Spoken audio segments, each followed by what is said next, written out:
At sa iba pang balita, upang masolusyonan na ang matinding pagsisikip sa Ninoy Aquino International Airport dahil sa sunod-sunod na pagdating ng mga eroplano, pagbabawalan ng mag-operate sa NAIA ang mga pribadong eroplano. Narito ang ulat ni Aljo Bendijo.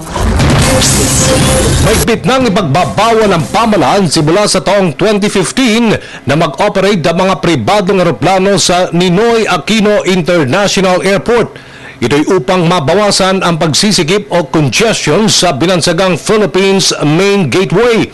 Ayon kay DOTC Secretary Joe Abaya, ang hakbang na ito ng pamahalaan ay upang bigyan ng pagkakataon ang mga commercial airlines na magdagdag pa ng mga flights bilang bahagi ng kanilang serbisyo sa mga pasahero sa loob at labas ng bansa.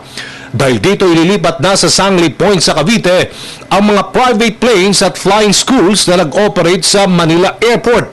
Ayon sa ulat, mangyayari ito kapag nailipat na ang 15th Strike Wing ng Philippine Air Force mula Sangli Point sa Cavite papuntang Laginding Airport sa lungsod ng Cagayan de Oro na magiging operationalized ngayong buwan ng Abril. Ite-take over ng DOTC o ng CAAP ang Sangli Point at maglalatag ng master plan at i-develop ito bilang General Aviation Hub.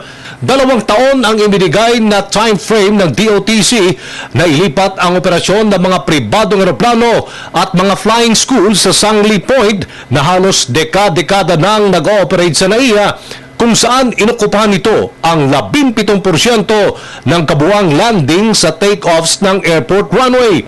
Sa kasalukuyan, siniserbisyuhan ng crisscross runway ang ng landing sa take-offs kada oras taliwas sa international standards na dapat ay 36 lamang. Sa planong ito, umaasa ang pamahalaan na matutugunad na ang mga delayed flights na matagal nang inirereklamo ng mga pasahero sa Ninoy Aquino International Airport. Para sa Telebisyon ng Bayan, Aljo Bendijo.